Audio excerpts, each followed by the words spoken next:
ومما زادني عزا وشرفا وكدت بأخمصي أطأ الثريا دخولي تحت قولك يا عبادي وأن صيرت أحمد لي نبيا.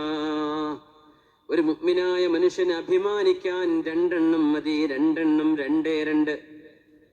വലിയ വീടുണ്ടെന്നോ ഇന്ന ബിസിനസ് ഉണ്ടെന്നോ ഇത്ര സൗകര്യമുള്ള സ്ഥലത്താണ് നമ്മൾ നിൽക്കുന്നതെന്നോ ജോലി ചെയ്യുന്നതെന്നോ എനിക്ക് ഇത്ര സർട്ടിഫിക്കറ്റ് ഉണ്ടെന്നോ ഇത്ര ഡിഗ്രി ഉണ്ടെന്നോ UK മാഞ്ചസ്റ്ററിൽ നിന്ന് പഠിച്ച ആളാണെന്നോ അല്ലെങ്കിൽ വേറെ ഏതെങ്കിലും MIT പഠിച്ച ആൾ, ഇതൊന്നും അഭിമാനം പറയാനുള്ളതല്ല. അതൊക്കെ ഇവിടെ ഇട്ടേച്ചു പോകുന്ന കാര്യങ്ങളാണ്.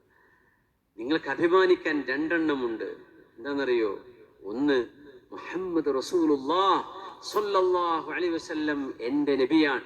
ഞാൻ ആ നബിയെയാണ് പിൻപറ്റുന്നത്. ഞാൻ അവിടുത്തെ ഉമ്മത്തിയാണ്. പിന്നെ അല്ലാഹുവേ യാ ഇബാദി, എന്റെ പടപ്പുകളെ എന്ന് പറയുമ്പോ നീ അല്ലേ റബ്ബേ എന്നെ പടച്ചത്. നിന്റെ ആ വിളിയിൽ ഞാനും ഉണ്ടല്ലോ പടച്ചവനെ. നിന്റെ ആ ഇബാദി, എന്റെ അടിമകളെ എന്ന് വിളിക്കുന്നതിൽ ഞാൻ ഉൾപ്പെട്ടുവല്ലോ. എനിക്ക് മുസ്തഫായ നബിതങ്ങളെ സ്വല്ലല്ലാഹു അലൈഹി വസല്ലം തങ്ങളെ നബിയായി നീ എനിക്ക് നിയോഗിച്ചു തന്നല്ലോ. ഇത് മതി റബ്ബേ. ഞാൻ സുറയ്യ നക്ഷത്രത്തെ എന്റെ കാലിന്റെ ഉള്ളകം കൊണ്ട് ചവിട്ടിപ്പിടിക്കുന്ന പോലെ ഞാൻ ഭൂമിയിലാണെങ്കിലും ഞാൻ നിൽക്കുന്നത് ഉന്നത ലോകത്താണ് റബ്ബേ. നിന്റെ ഹബീബും നീയും എന്റെ കൂടെയുണ്ടെങ്കിൽ. ഇതാവണം നമ്മുടെ ഈമാനിന്റെ ബലം. അല്ലാഹു തൗഫീഖ് ചെയ്യട്ടെ.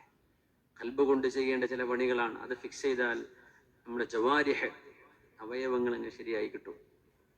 ഇത് ശരിയായില്ലെങ്കിൽ ചെയ്യുന്നതൊക്കെ കാട്ടിക്കൂട്ടലായിരിക്കും. അതുകൊണ്ട് വലിയ അസർ ഉണ്ടാവില്ല.